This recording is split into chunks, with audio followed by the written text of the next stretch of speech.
Hello, Jeff Toister. Welcome to the Doing CX Right show. Stacy Sherman, thanks for having me here. I am so glad to have time to talk to you because we tweet a lot, we comment a lot on social media, but there's nothing like the human face-to-face. Oh, that's true. I'm just excited to realize you are a real person and not a bot. That's very exciting. So thank you for that. Yes, right back at you. So tell the audience, there's no way they don't know you already, but just in case, who are you? What do you do professionally? Ooh, that could be such a deep question. Who am I? I'm still trying to find out. What I do professionally is I help organizations get their employees obsessed with customers. And the way I do that is I research, write, and speak about customer experience and customer service. So, and it's funny you say this because one thing I used to do years ago, I used to do a lot of consulting and a lot of customer service training. That's my background. And today I still get requests for that. And it's something I no longer do.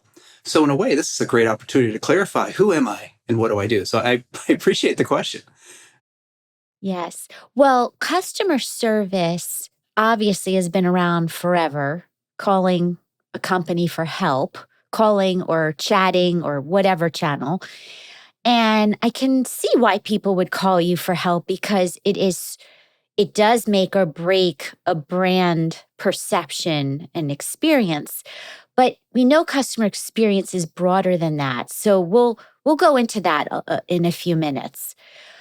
Talking about you, what's a fun fact that many people might not know? I'm outdoorsy. And by outdoorsy, I really like to explore and hike the outdoors.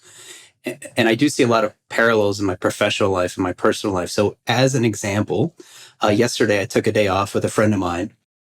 We drove a couple hours out to a remote part of the desert and down like this remote dirt road, didn't see a soul for hours and hours, and had to find a way to climb up this really remote mountain in the middle of the desert. And so there's desert all around, and then there's all these evergreen trees at the very top, and it's beautiful for miles.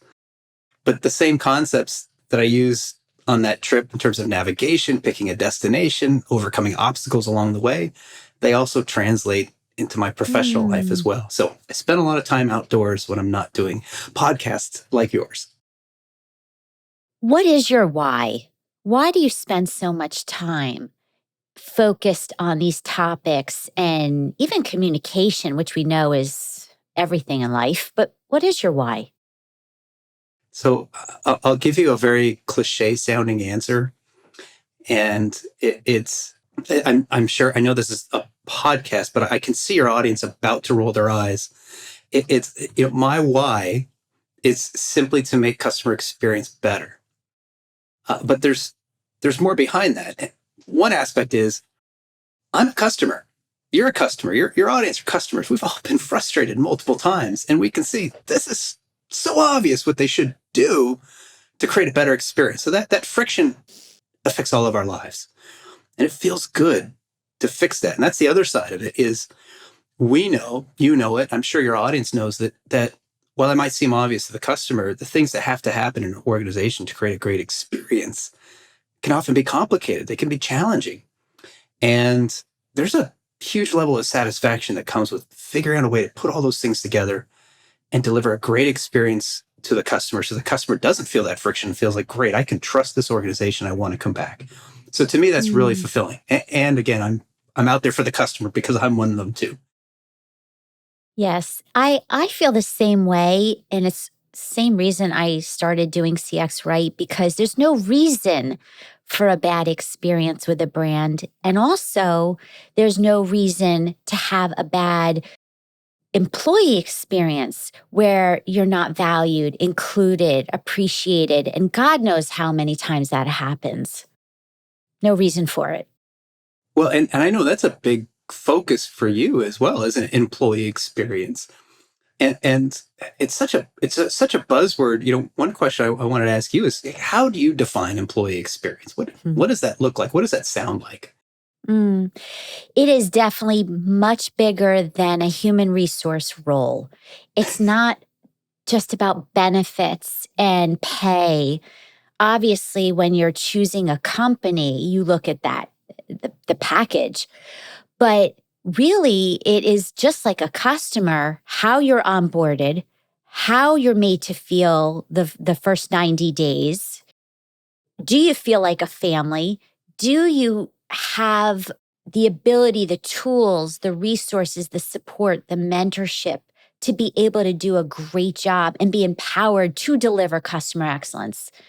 So, as people are leaving companies a lot right now, more than ever before, I do think that exit interviews and exit experiences have to be part of the conversation, just like we're doing with customers.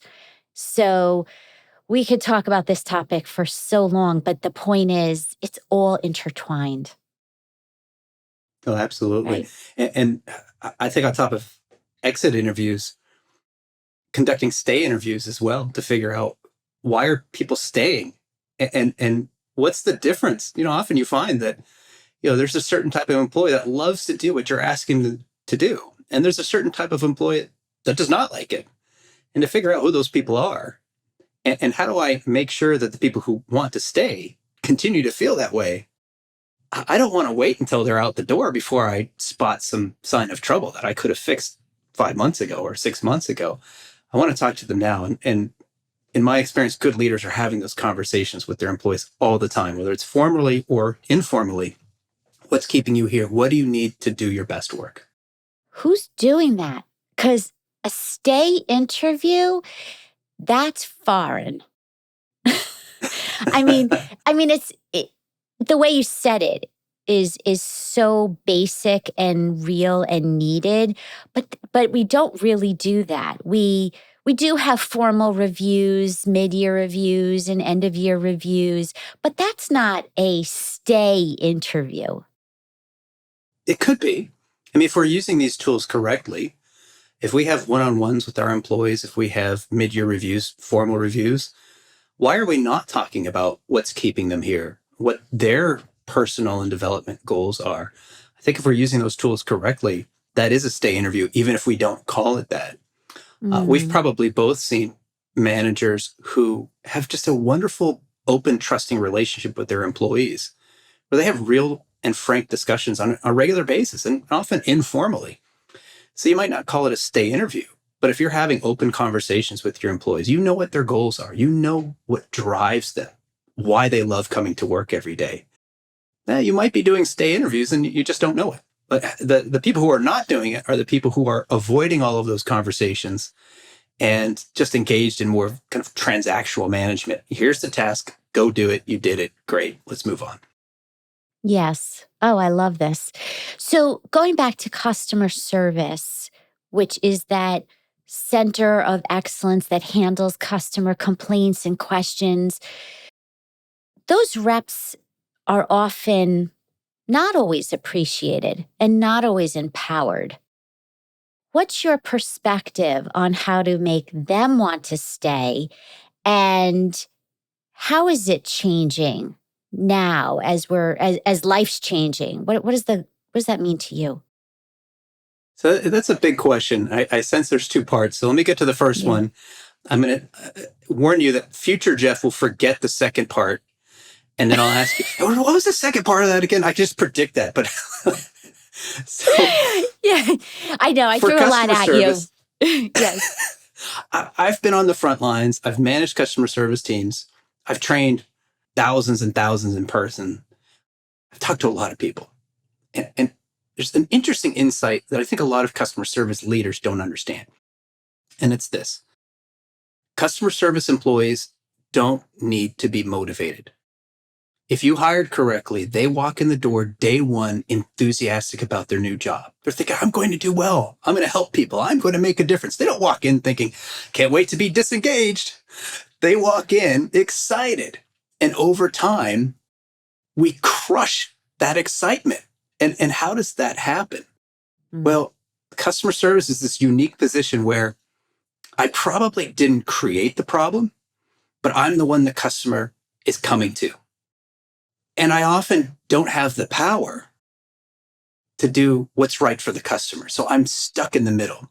And if that happens to you day after day, customer after customer, that's incredibly deflating.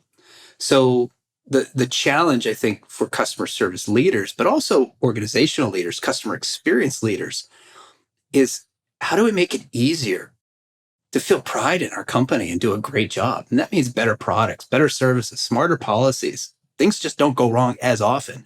And when they do, we've given our customer service team the tools and resources to fix it and restore trust. Now, by some miracle, I did remember the second part of your question, which is, and today, what's happening?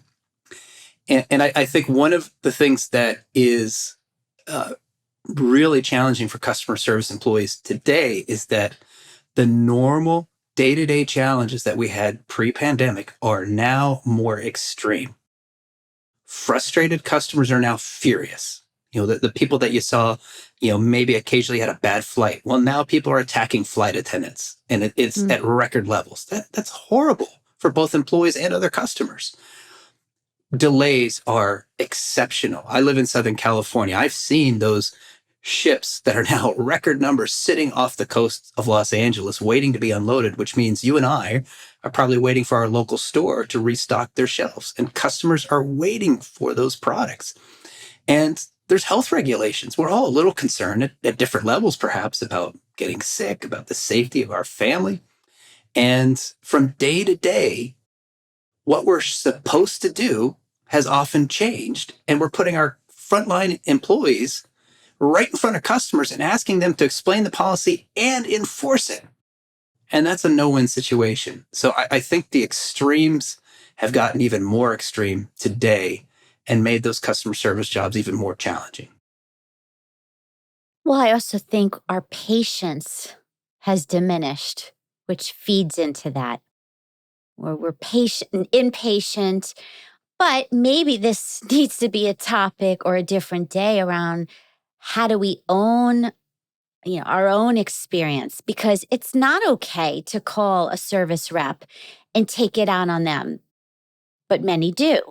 So in a way, we need to train brands on how to deliver great experiences through their front line and their reps, but there needs to be kindness in each of us to recognize they're just people. I think that's the both the opportunity and the challenge. And it's so important that you bring this up. I once worked with a customer service trainer, and she had this great line that she said to employees. She said, "It's not your customer's job to be nice to you." And what she meant by that was, we can expect that. It's common human decency, but it's not their job. And so some of them won't be nice to you. And that's the challenge, I think, because in any other type of human-to-human interaction, it's not going to be that lopsided, where one person can be furious and be an idiot and be demeaning, and the other person has to smile and take it and say, "I'm happy to help you." I mean, there aren't many other situations where we would have that imbalance. But the opportunity, I think, is exactly what you're pointing out, that as customers, if we are a little kinder, a little more patient, a little more understanding, then we make things a little bit better for the people who serve us, and we often get better service. And I'll give you two quick examples. I was on a flight not that long ago, and the flight attendant pulled me aside and she said, "I just want to thank you." "What are you talking about?" "What do you mean thank me?" She's like, "You're so sweet and so polite. And I really appreciate that." And it took me a moment to think about, like, what was she talking about? And it's only because I took my headphones out when she came by to ask me if I wanted a soda or something. And I said, "Please," and "thank you." And I smiled and I gave her my full attention. And I realized in that moment, other passengers weren't doing that.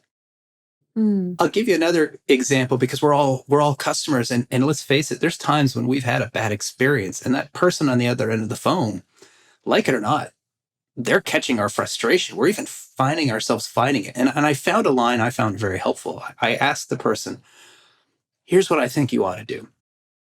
Are you empowered to do that?" And if they say yes, well, then reasonably they should do it, if it's a reasonable request. And if they say no, then why am I going to give them any more trouble? Because they've told me, "Yeah, I understand what you're saying. I just not allowed, or I'm not physically capable of doing what you're asking me to do. And I found that phrase kind of helps diffuse the tension on both sides. Hmm. What do you say about everybody's focused on data? Makes sense. We know that business has to have a heartbeat to it too. With call centers and customer service, they have hard metrics. Get off the phone, certain amount of volume of calls. What do you say as you're in those trainings? How do you balance those quotas or those KPIs to also making sure that the customer is really taken care of? There's a few problems specifically in the contact centers around data. And I think if you address these problems, you create better service and the data gets better. So, Hmm. one problem is agents often are confused as to what specific behaviors they need to engage in to make the data look better or worse. And an example of that would be, many contact centers measure average handle time. Now, it used to be that the length of your call was a goal, and we've fortunately gotten away from that. But it's still something they put right in front of agents. So it becomes an implicit goal. And agents see that and they say, well, if average handle time is 5 minutes, then I have to make this call 5 minutes. If they don't understand the behaviors that drive an efficient call, all they're looking for is if the call's going long, I'm trying to cut it short. And the odd thing is, if the call is short, often agents find themselves making the call go longer than it needed to go because 5 minutes has become the target, not the behaviors. For quality assurance, many contact centers are still stuck on this idea of assigning arbitrary points to their quality assurance. If you say hello, you get 5 points. And if you use the appropriate greeting, you get 5 points. And if you offer the upsell, you get 5 points. Why are we putting points to this? The question is, did you engage in the behavior or not? And so agents will often say, I'm confused as to what behaviors you want me to change and which ones I should keep because they're working really, really well. Mm. Another one that we often see is customer satisfaction, customer effort score, even net promoter score, any of these survey metrics. And these, unfortunately, are really prone to manipulation. So one example, in a company, agents were given a $100 bonus if they could maintain a personal average of 90% customer satisfaction or better throughout the month. Well, great. Well, here's what happened. Anytime they got a whiff that a customer was dissatisfied, they would transfer the call or hang up. So, but why would they do that? Because I want to get my bonus at the end of the month. And anybody who's upset, who really, really needs my help, is in danger of giving me something less than an amazing survey response. So we've created metrics that in turn create poor experiences. I'm a big advocate that we should take most of the metrics out of the view of our agents on a daily basis and concentrate instead on what behaviors do you need to exhibit with the customer right in front of you so they have a good outcome. And I've run experiments when contact centers do this, the metrics often get much, much better because the agents aren't feeling manipulated into doing the wrong thing. Motivation is a very tricky topic because so many times people are throwing money to make people care. And if there's gaming involved, that doesn't work. But at the same time, money is what people are, I guess, hungry for, why they're in business. It's very tricky. It really is how to keep someone engaged. And I do believe that it's a fine line. Well, it's funny that you mentioned money because there is a wealth of research that shows that money is a really poor motivator. And what I mean by that is if you give somebody the kind of dangling money in front of them to do something, whether it's provide better customer service or reduce their handle time or whatever it is, then they'll focus on exactly what they have to do to achieve that goal and earn the money. But two things happen as a result. One is now that behavior is worth that amount. So as soon as you take the money away, if it's a bonus or something, they're no longer interested in doing that. Because it used to be worth $100 a month. Now it's worth nothing. I'm not going to do it. The second thing is you increase the likelihood someone's going to game the system and engage in the wrong behaviors just to earn the incentive. And what's sometimes frustrating is there's tons of research about this. This should not be an open question. What the research does tell us is that if you pay people well to begin with, and think about some of your favorite brands, they do that already. Costco, Trader Joe's. I'm in Southern California, In-N-Out Burger. People are paid well to begin with. They're paid much better than market. So we take money as a top concern off the table. What really drives customer service employees, if you've hired correctly, is they like to make a difference. And the more you can work with your team to help them identify and solve problems, that's what gets them excited, what gets them to get up in the morning or the afternoon and the evening, whenever they have to get up and go to work and do the right thing. So it's not that extrinsic motivator of money. It's that they feel they are part of a bigger solution and they feel like they're empowered to do a great job. Feeling purpose. I mean, it makes a lot of sense, but a lot of brands are missing the boat. Why? If it's that clear, why is it not happening enough? Oh, that's the question.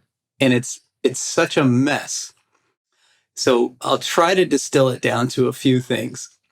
One is articulating purpose is often done in an aspirational context and not in a realistic context. And here's what I mean by that.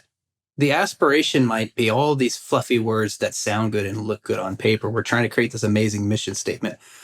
But we never bother to check with our employees or stakeholders and say, is this what we do? Is this what we actually care about? And when you articulate the purpose that's already there and try to bring it forward and say, this is what we do already when things are going well. We just want to be more intentional about doing it. It becomes easier. But I think a lot of people are willing to, they want to skip that step and just create something that sounds fluffy and then put it out there, which leads you to the second piece is the executive team. I have a clear view of the purpose, but there's mass confusion, not only in the customer service team, but in the marketing team, the operations team, the finance team. And if you ask them what the purpose is, they probably all have different interpretations. I worked with a client once, and even on the executive team, everybody in the C-suite gave a different answer in terms of what their purpose meant. Everybody agreed on the statement, but they all gave different answers when you said, well, what does that actually mean in our day-to-day behavior? And I think we experience this, I think we both refer to ourselves as customer experience professionals. And we experience the same challenge on a daily basis, which is people throw out this term customer experience and everybody says, yeah, but stop a moment and ask people, okay, what does that mean?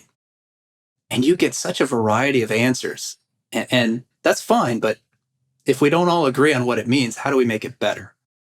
And so I think there's even that human nature. We're just going to kind of skip the hard work and move on to the solution before we've really articulated where we're going. Well, I also fear that people are claiming the expertise, almost putting like doctor in front of their name when they really didn't go through the full coursework and methodology. And it's becoming, I look on LinkedIn and everyone's got customer experience and customer service in their bio. But are they really doing it, or are they checking a box? And I got to tell you, it's becoming a pet peeve, big time. I imagine you've seen some pretty egregious examples, like the contact center renaming itself the customer experience team. And you say, okay, what are you doing different? Well, nothing, but this year we're going for wow experiences. Okay, what does that mean? I had this conversation yesterday. What does that mean? And if that's the response, I don't really blame that person. It was the CEO that failed to articulate what wow experiences are all about. But mass confusion. Yeah, I'm with you. It's a pet peeve of mine as well. But I mean, I see it as an opportunity for people who really don't know. Let's have the uncomfortable conversations. Raise your hand and say, teach me, rather than imposter syndrome. I like what you did there. Yeah. Yeah. And you and I talk about imposter syndrome, and it's real. It's a real thing. What's your view on that? It is a real thing. I guess for your audience who has not heard this term before, maybe we should check our understanding. And my understanding of imposter syndrome is this kind of hidden, maybe internal belief that I don't really belong here. And maybe people are going to find out that I don't really belong here. Is that how you view it, or do you view it perhaps a different way? I agree with you, but also, it's not just about here as a place. I think it's also who I'm representing to the world and not showing up as your authentic self, trying to be something you're not. So it's here and be, and who you're trying to be is the syndrome that you fake or you put a front on, Right. right? Well, I think there's kind of two elements of that. One is it's very real for frontline employees, and especially when they're asked to do something dumb. And so let me give you an example. I won't name the place. People will listen. They probably will get it anyways. But I was once at a shoe store. I'm waiting in line, and the cashiers were required to say, "I can help the next shoe lover over here." It's a really awkward phrase to continuously have to say. And now a couple people might own it, but you could just tell it didn't feel authentic. It didn't feel real, but they had to say it every single time. And so in that sense, we're kind of creating this feeling of a lack of authenticity, because somebody in marketing probably dreamt up this phrase, thought it was awesome, never bothered to ask the stakeholders who actually had to say it, or the customers who had to listen to it and also felt it was awkward.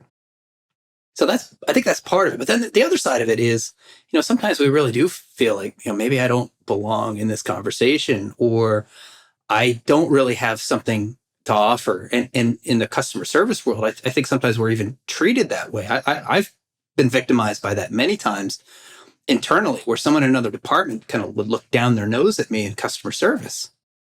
I said, well, you're just customer service. Hey, you don't need to be a part of this meeting. And the way I resolved that and got over maybe my own sense of, should I even be here, is I didn't focus on myself. I focused on them. And I remember one time in particular, early in my career, I was really struggling to kind of get on the same page with marketing. And I realized I was coming to them with my problems, which they didn't care about. I started coming to them and saying, I think I understand your problem and I can help you solve it. And that's what got the marketing folks to communicate with me on a more regular basis, because now they saw me as an ally to help their goals. And so I think when you focus on the other person, it helps to take away that sense of, I don't really belong here, whether it's coming from yourself or it's coming from somebody else.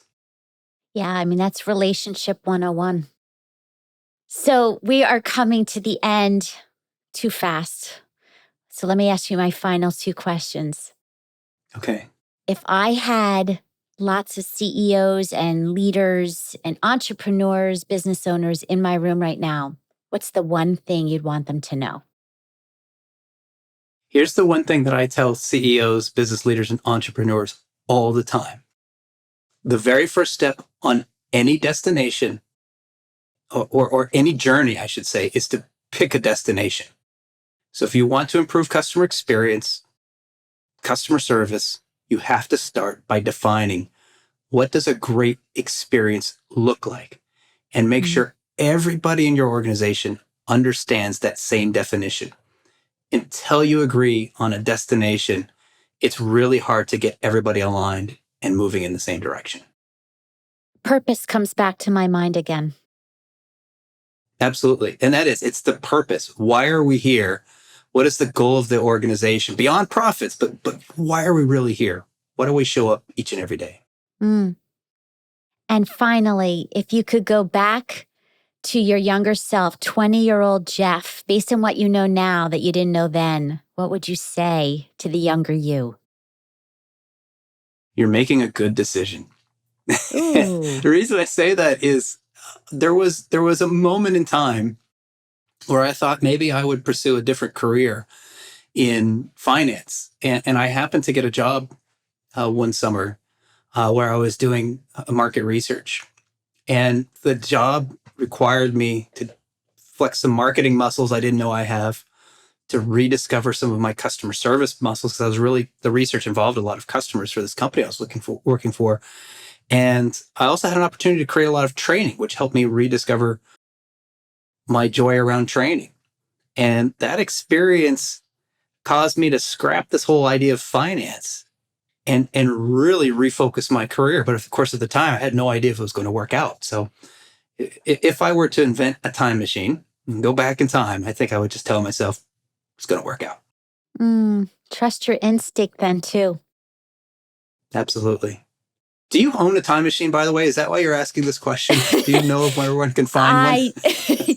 I don't, but I'm very into learning and keep evolving. So if we reflect not only on ourselves and our own lives and what others can teach us, but I am a parent as well. And I keep trying to teach them, share with them wisdom, whether they take it or not, it's a different story. But I think it's important to reflect, you know? Absolutely. I have a colleague who once said to me, there's a big difference between having 20 years of experience and experiencing 1 year 20 times in a row. Oh, I like that. I like that. Yes, very different. Well, I am so grateful for you being here today with me. And I'm going to put links to you in the show notes, but tell the audience, where can they find you? Where's the best place? Easiest way to find me is at toistersolutions.com. It's nice having a unique name. And one little secret I'll share with you is I have a weekly customer service tip. I got really creative and I call it customer service tip of the week. It's one tip once a week. Did you have email, a marketing? Did you have a marketer create that for you? Oh yeah, like focus groups and everything. And that's what we came up with. The secret I'll share with you, though, is when people sign up for it, not only do they get the tips, but every email, if you respond to that, it goes directly to me. And what I love about that is that's enabled me to have a lot of conversations with customer service and customer experience professionals. And I think that's how we continue to learn. I've been out of the day-to-day work in many respects for many years.